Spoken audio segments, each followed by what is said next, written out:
So welcome to the fourth module of our addiction recovery course.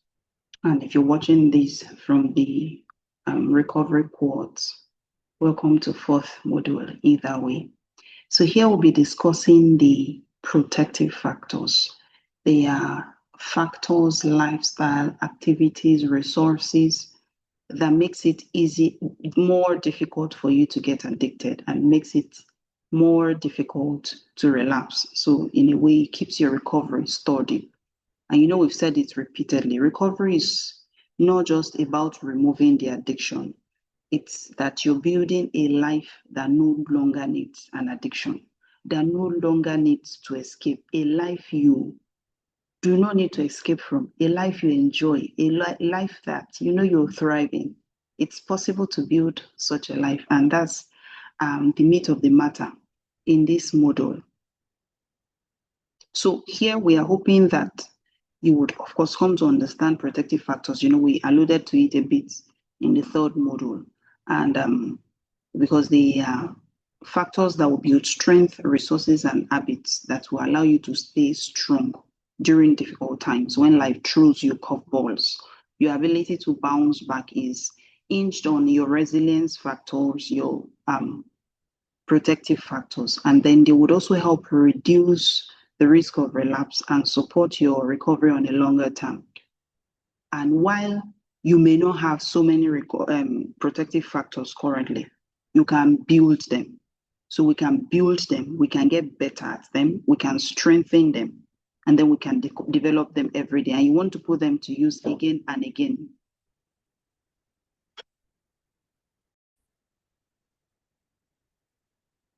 Now, we also want to know that the intention is to be intentional, if I can use that word.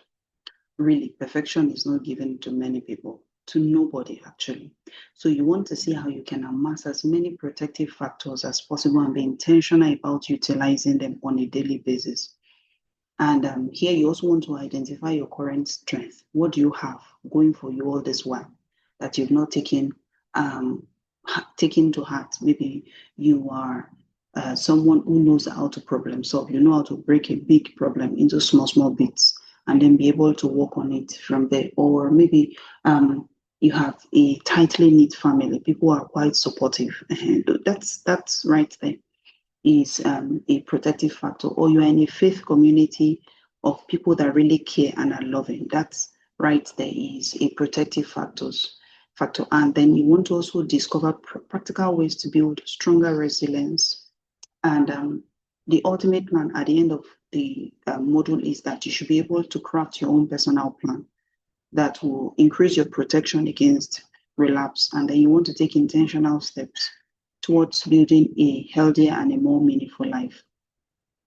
Ultimately, the recovery that you will be able to sustain is strengthened by what you build, not by what you remove. So if you remove the addictive behavior or the addictive substance and then you're not building anything positive and protective, it will likely not last. Not that it will likely, it will not last. So protective factors, as we said earlier, they are strength, habits, relationships, and beliefs that will reduce the risk of addiction and support your recovery journey. So you can picture them like shield during stressful times. So examples could be healthy relationships. That could be family, that could be friends, that could be spouse, that could be colleagues. Then emotional regulation, which is something we all must learn. In fact, inability to regulate emotion is one of the potent perpetuating factor for addictive behavior. Remember we said that is an escape from psychological pain. What are psychological pain? Those are negative emotions. If you were able to manage them, steward them, process them, and then self-regulate, you likely no need to escape because you know that every emotion would eventually dissipate and no emotion will last forever. Then creating a sense of purpose gives your life meaning, gives your life's direction. Once there's no direction, anywhere becomes, once you don't have a destination where you're going to, anywhere becomes a destination. But if you know this is where I'm going to, this is what I want to achieve, naturally it eliminates many other desires and streamlines your decisions.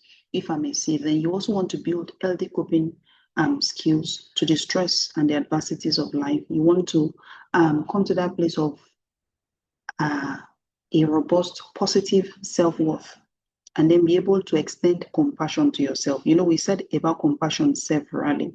You cannot beat yourself up and expect that you'll be able to overcome addiction. No, you want to extend grace, realizing that nobody plans to get addicted is oftentimes a slow fade of trying to escape pain. So from that place of compassion, at least you would then be willing to explore the pain and then pay the price it takes to heal, to recover. It's like you have a father who beats you down every time you fail. In fact, even me, I'll try and change such a father or such a friend or such a parent or such a sibling, if I can put it. But if you are doing that to yourself, what do you want to change? You can change you. You are in you. All right. Then you want to also have access to support and resources. Faith and spirituality is an example. Good physical health is an example. Then supportive community is an example. And as we said earlier, protective factors will not eliminate the storms of life. That one is a given to everybody for as long as we are on planet Earth. But it will allow you to withstand it. In fact, protective factors, if you look at it critically, everybody should have protective factors, whether they struggle with addiction or not. So now, picture these protective factors that we've been talking about, like a recovery shield that is divided into 4 parts: biological, psychological, social, and spiritual. The more you can build, the stronger each section becomes, the stronger your recovery. Now, this is a shield that's supposed to cover you from attacks. Now, supposing the psychological area is a gaping hole, regardless of how sturdy the biological, the social, or the spiritual compartment is, this gaping hole of the psychological compartment that is not robust is going to be a weak point for a relapse. It's going to be a weak point that makes recovery very difficult. So a question I want you to reflect on is this: which section of your shield is currently the weakest? Is it that you don't take care of your physical health, or you have a lot of trauma you need to process and resolve, or your spirituality is non-existent? You have to bring all on board. Every part has to be well stewarded. And a strong shield, you have to build it daily through small intentional choices. It doesn't happen overnight. So what are the biological factors you're going for? Your body would affect your recovery more than you may realize. You're tired, you're hungry, you are cranky, you are struggling with poor nutrition, you eat the most unhealthy of foods, and a number of other things. It will likely not facilitate your recovery. So you have to take care of your body to be able to steward and strengthen your recovery. Sleep, you are going for 7 to 9 hours of quality sleep. Yes, I'm correct. Now, someone will say, even the doctors that say people should sleep, they're not sleeping that long. They're not trying to recover from an addiction. They're trying to save lives. Even they know that they're not sleeping well. But you are here trying to recover from what we'll call a psychological challenge, if I may put that word. Yes, really, addiction is a psychological disease. You have to sleep well. The same way someone who has a surgery and wants to recover well has to sleep well, because your brain is the seat and the perpetuator of the addictive cravings many times. When you sleep well, you are better able to make choices during the day. You're better able to make rational, informed choices, be able to say no. Your no are firm when you've slept well. Picture days you've not slept well. You're likely cranky, hungry, reaching for sugary drinks, just trying to stop up to be able to feel the tiredness that you're experiencing, which you cannot put words to. Then regular exercise would reduce stress, help to boost your mood, improve your brain health, because it improves blood flow to the brain. Would also help to release a number of feel-good neurotransmitters. Remember what we said, we have neuronal wirings that are now warped because of the addictive behavior and the addictive pathway that has been built in place. If we're going to rewire and build towards recovery, we want to be sure that blood flow is increased. We want to be sure that we are holistically doing activities that would increase the secretion of positive neurotransmitters. Then you want to pay attention to your meals. You're eating balanced meals, farm grown, not junks. not pastries, not refined foods. And you want to also limit sugar. Sugar is equally addicting. So it's possible to switch addiction from cocaine now to caffeine with sugar. So you want to limit sugar, you want to avoid caffeine, you want to avoid processed foods as much as possible. So you're eating farm grown. In fact, I say take it a step further if you have the time, and I want to believe you have the time to invest in your physical health. Make your meals yourself. That's an action that is conscientious and is consistent, and you can build it into a routine. And there's a way it just upgrades the way you view yourself. I'm important enough to be able to devote time to preparing that which I eat. And if you don't know how to cook, could you learn it? Could you commit to making one cooked meal a day? Apart from the fact that it saves you a whole lot of money. The hydration, you want to drink enough water daily. That's at least 3 liters daily. Dehydration many times will affect your mood and energy. So you're tired sometimes, it's just that you need a bottle of cold water. But then you're tired and you assume if you take a wrap of weed, you will feel better. What you needed was water. So drinking enough water, you're going for 3 liters daily. That will be 4 bottle water if it's a 75 cl bottle. And that will be 6 sachets of pure water if you're in Nigeria and you drink sachet water.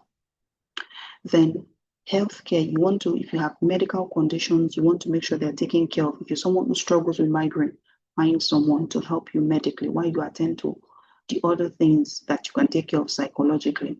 Then at all costs, you want to avoid harmful substances, alcohol, nicotine, recreational drugs. Biologically, if your body will be well stewarded.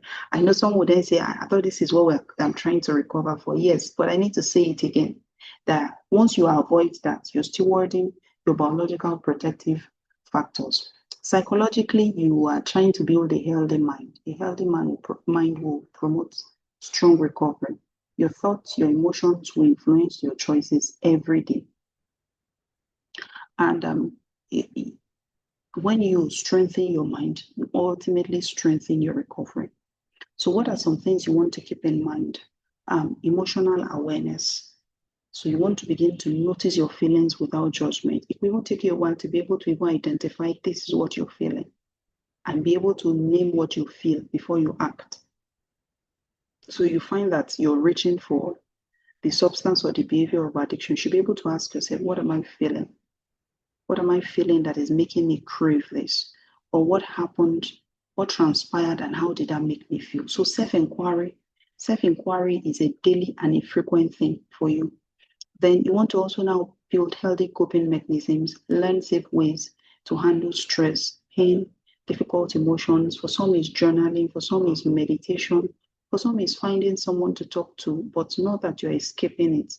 Remember what we said, emotions don't die. Pain, hunger that is not processed becomes rage. Sadness that is not processed becomes depression. Then self-compassion, I say it again and again, you have to be kind to yourself. You want to treat yourself with the same grace you will give to a very good friend, even if the very good friend is struggling. Then you want to also learn to manage your stress. Avoidable stress, just buckets. Situations, relationships, circles that are stressful or stress-inducing, avoid them. You want to also practice deep relaxation, deep breathing, and mindfulness to calm your mind. If you're in the life cohort, you would see that these are things that we would usually incorporate and practice every time we meet. And with time, you should also be able to steward that. There are endless resources on the media. If you just type in guided meditations for addiction recovery, it's like a guide and you just follow the prompt. It says close your eyes, take a couple of breaths, notice your body, and then you just go with the person, whoever is guiding you. And you find that it activates the parasympathetic nervous system. That's the part responsible for rest and digest, being calm, healing, and recovery. The survival mode kept you in fight and flight, which is the sympathetic nervous system. Nobody can thrive. No recovery can be sustained if you're locked in sympathetic. Then you want to pay attention to your thoughts. You want to challenge negative thought patterns and replace them with truth and hope.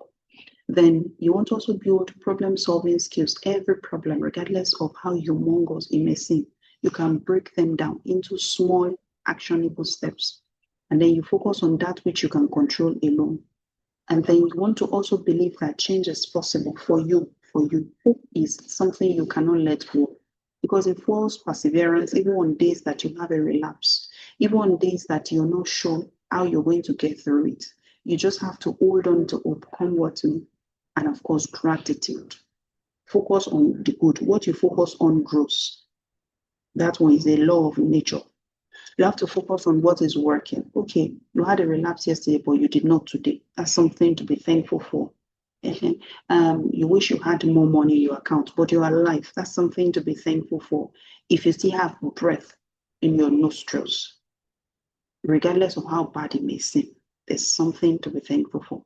There's something to be thankful for, because once you build a lifestyle of gratitude, it trains your brain for positivity. Under psychological protective factors is also seeking out therapy, group support, and a number of other things. If you have experienced traumatic childhood, or you've had trauma in your past, which is likely, very, very likely, otherwise we would not be struggling with addiction. You want to reach out to someone who is trauma informed to be able to help you out of it.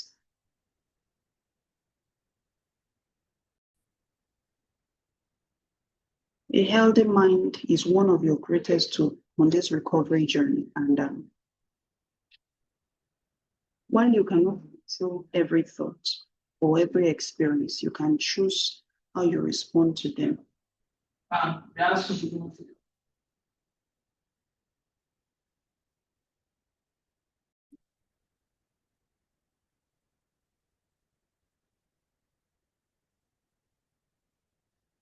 So on social protective factors, the truth is, as humans, we are relational beings. We are created, in fact, the Bible says that it is not good for man to be alone.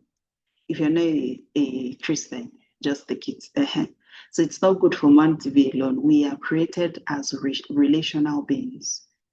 Every mammal, every human, every animal is created as a relational being. And so are you.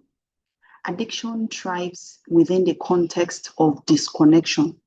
You may have people around you, but you're emotionally disconnected from them. That's what will facilitate addiction. Recovery thrives within the context of connection. So you are emotionally connected to people. Not just that you have people around you, is that you're deeply connected. And that deep connection is hinged on healthy relationships, supportive environment, because they are like powerful, powerful resources that you have to have in your arsenal on this recovery journey. So supportive families. That will be family members who encourage you, who listen and support your recovery. Chances are you may have one, but you took such relationship for granted. This is the day to chat them up and tell them you're sorry and tell them I need you in my life. Because you need people like that on this recovery journey. If you sit and really check, but most of you who are watching me, you may have one. It may not be everybody who has one, but there's at least one. Maybe one uncle, maybe one auntie, maybe one cousin, maybe your father, maybe your mother.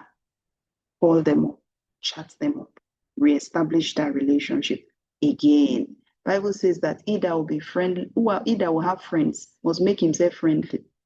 So if you have people in your circle, you must show friendliness and willingness and open-heartedness. Then recovery friends, you want to spend time with people who support your goals and healthy choices. So the people you hang out with must be people who are on a recovery journey or who are willing to support you, not people that will pull you back.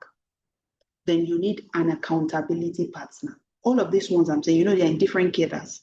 There's the one you're running your emotional issues by, a family member who you can call, who come what may. Family is family. Blood is thicker than water. And there are recovery friends. That may be those in your group support program. That could be those that you say, come, let's walk this journey together. Let's quit this stuff together. Then accountability partner is a person that you can talk to honestly.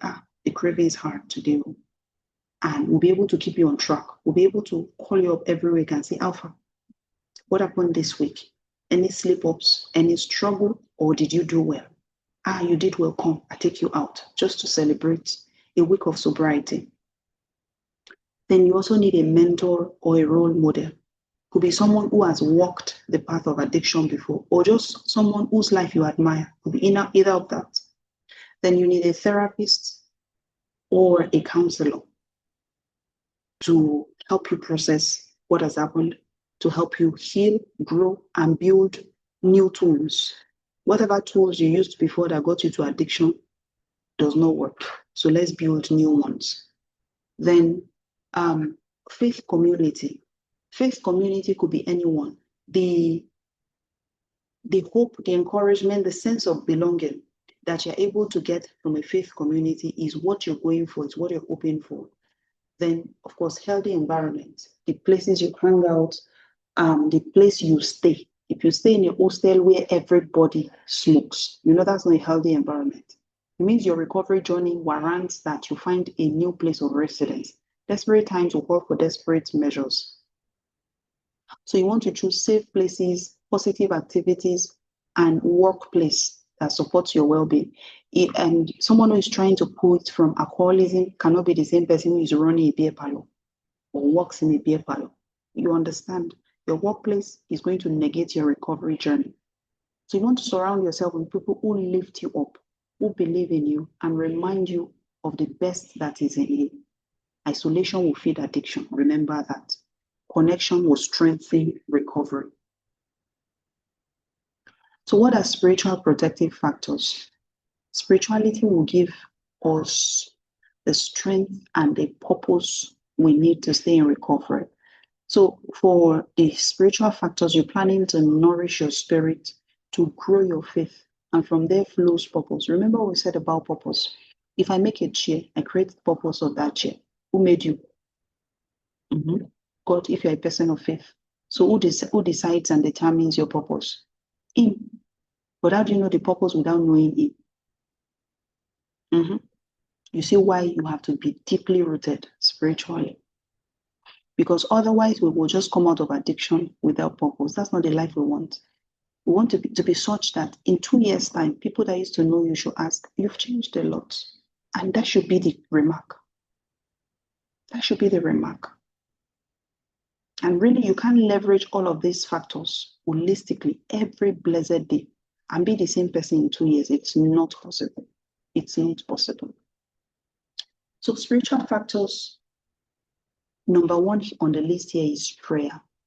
You want to talk to God daily, often.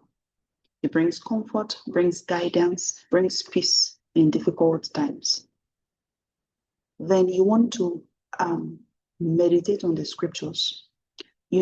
Another potent driver of addiction is negative core beliefs. Very common one is people believe they're not good enough, they're not worthy, they can never change, they are not loved, and so on and so forth. By the time you've sat with scriptures and digested them, it begins to renew your mind and deconstruct negative belief systems. It strengthens your faith and gives you direction. Then worship and fellowship. You want to connect with others who are of the same faith because it builds that sense of belonging, encouragement, and accountability.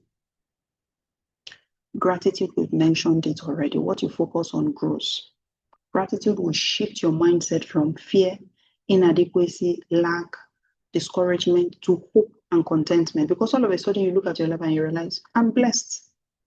I'm blessed, really. With 10,000 in your account, you are blessed. With 8,000 in your account, you are blessed. You know why? There's someone who needs a kidney.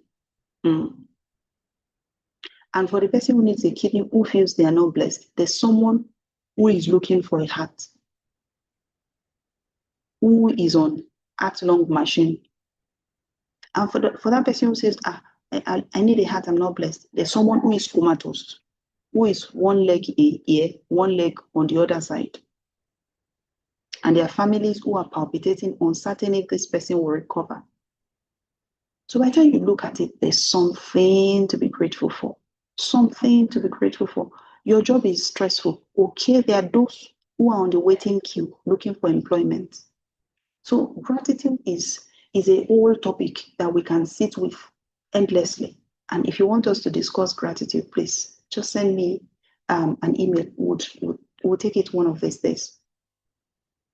Then spirituality, you also want to serve others because it gives meaning to your life. Ultimately, purpose is that you are serving others. There's no tree that eats its own fruit. So if we say that this mango tree is fruitful, it is that there are many people benefiting from that mango tree. There are many people being blessed from the fruit of that mango tree. Your own fruitfulness too is hinged on serving others. It gives your life meaning and keeps your focus beyond yourself. All of a sudden, there are issues. It doesn't bother you because there's somebody else you have to go serve. So you can't wallow in some emotional states. You want to spend time in stillness, quiet reflection. You want to still the noise in your soul. Survivor thrives in sympathetic where there is noise and chaos. Parasympathetic is calm, rest, stillness, peace. Then you want to extend forgiveness and grace. You want to let go of bitterness, want to embrace grace because it brings healing and freedom. Now, I keep saying that forgiveness is a journey, but at least you must have, you make that decision and then the journey begins. You know why? Holding on to the unforgiveness does not change what has happened. It has happened really, and I'm sorry it did. But you know, they say that forgiveness is that poison we drink, hoping that other people will die. So you give judgment to him who is able to judge. You understand? If you have to walk the journey, take therapy, pray, journal, cry, scream, whatever you have to, till you get to that point where the memory of what happened to you does not bring you pain. The memory of what they did to you does not bring you pain. You want to get to that place. You want to get to that place. So now, the assignment here now is to create your personal recovery shield. So what is one healthy habit that you can strengthen biologically? I would say the more you can get, the better. The more you can get, the better. Psychologically, what emotional skill do you need to develop? Spiritually, what are three people? What gives your life meaning and hope? Spiritually, who are three people you can trust and lean on? One family member, hopefully. One accountability partner, hopefully. A therapist or somebody in a recovery circle. And remember what I said, it doesn't have to be perfect every day. That is intentional. It's intentional. And you want to review the plan every day. And it's progress over perfection. And for all of this, for protective factors, you want to make sure you are stewarding one of it every day, consistently, faithfully. All right. Thank you as always for staying with me. Until next time, God bless you.